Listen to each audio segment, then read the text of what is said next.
Good evening. Hello. Hello.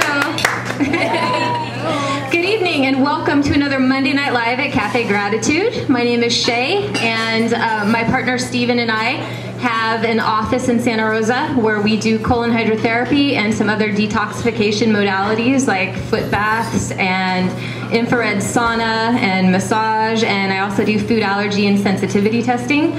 I'm telling you all of this because I'm also the organizer of this event. It's been going on weekly since January 12th and will continue through till the end of November. So I figured it was about time I plugged myself a little bit as well as doing all this work for the speakers. So if you're interested, I do have some cards and some literature down here about our office and our practices, and there's also some coupons involved.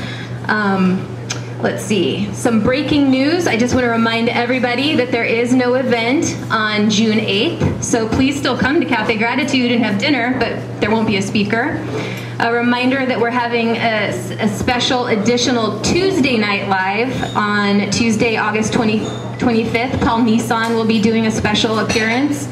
And I wanted to start plugging and do it on a weekly basis if I remember, that Santa Rosa this July, my friend John Kohler is going to be putting on Santa Rosa's first ever Raw Food Expo. So there's going to be a Raw Health Expo the weekend of July 25th and 26th, and I'll start having flyers here next week or the next time we're here. So tonight's speaker is someone I've known for almost 10 years, maybe a little less than 10 years. Joy Metcalfe. She is a medical intuitive, a Reiki master teacher, a Reiki master practitioner. She's also an internationally known holistic health counselor, writer, and lecturer with over 22 years experience in her field. Tonight she shares with us some insight that was passed to her through meditations, visions, and channeled sessions with her guides. Her topic is the 4 pillars of health, and here's Joy Metcalfe.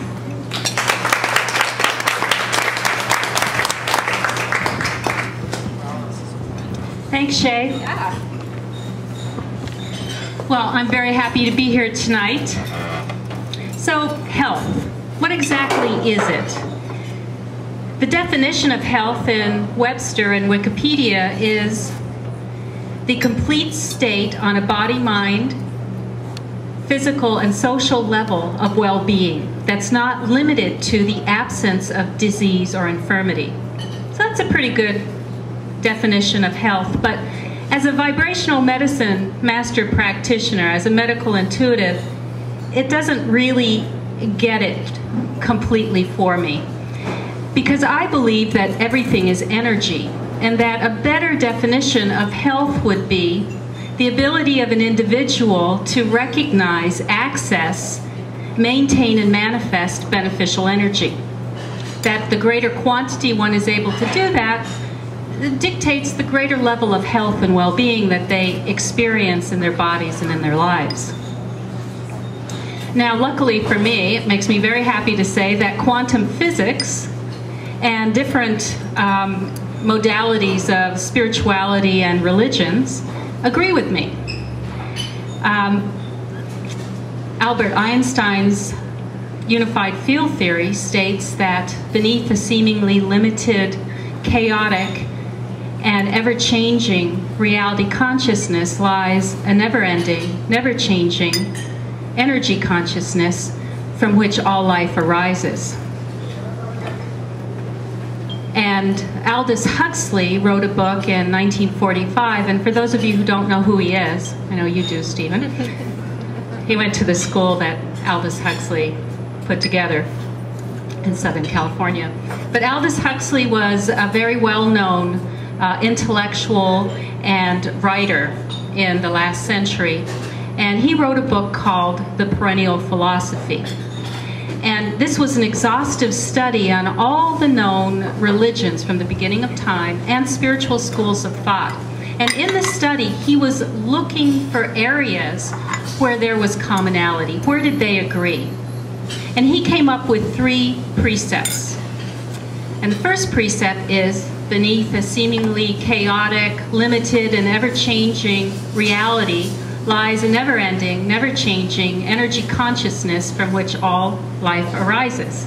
The second precept was that that reality consciousness is within all living things.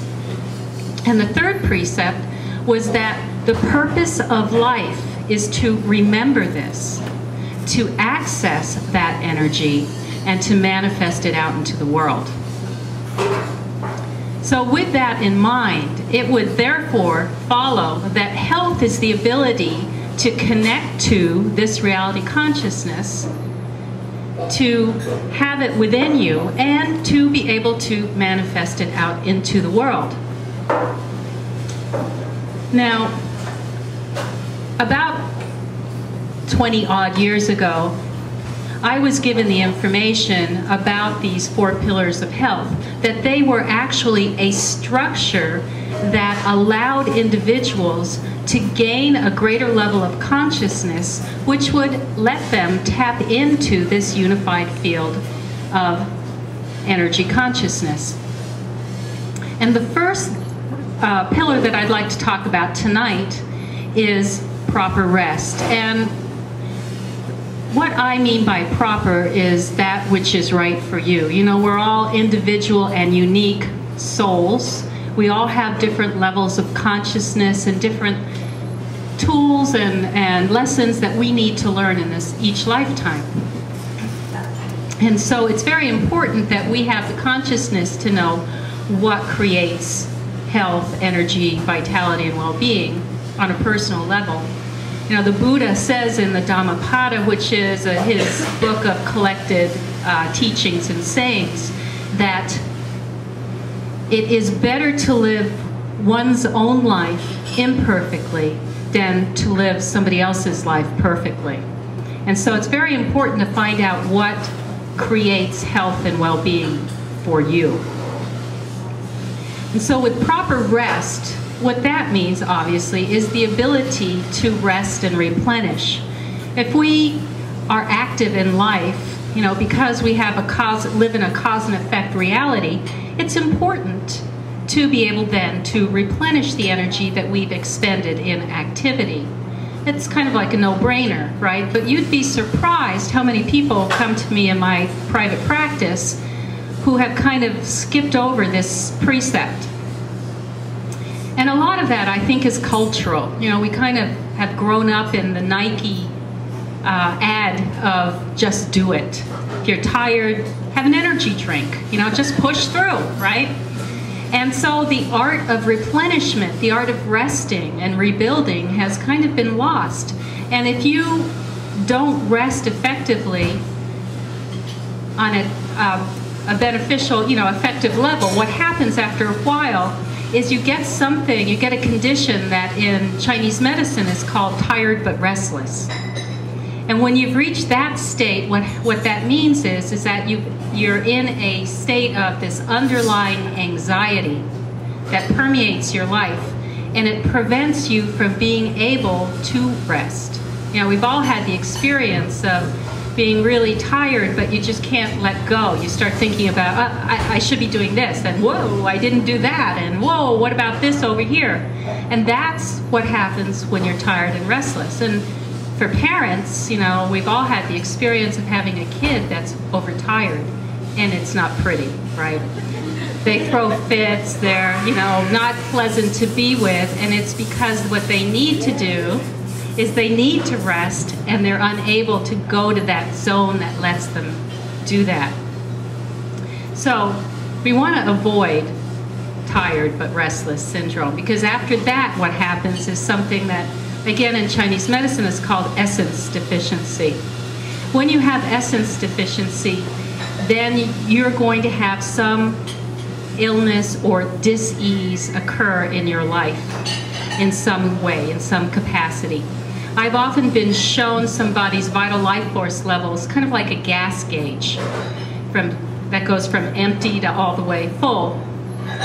And what I've found is that anybody whose vital life force energies has dropped below the halfway mark is going to have a really hard time being able to replenish themselves. It's not going to be, I'm going to go to bed and I'm going to sleep 12 hours and I'm going to wake up and feel great in the morning.